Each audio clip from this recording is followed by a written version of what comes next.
In this journey of growth,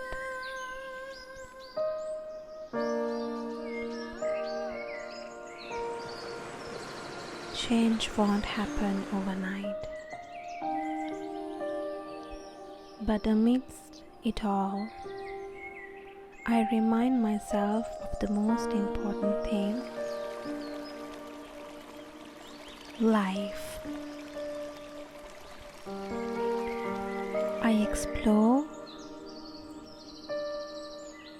feeling the gentle touch of nature,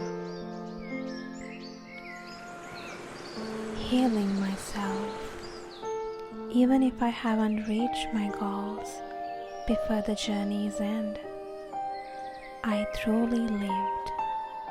So take a deep breath and love yourself.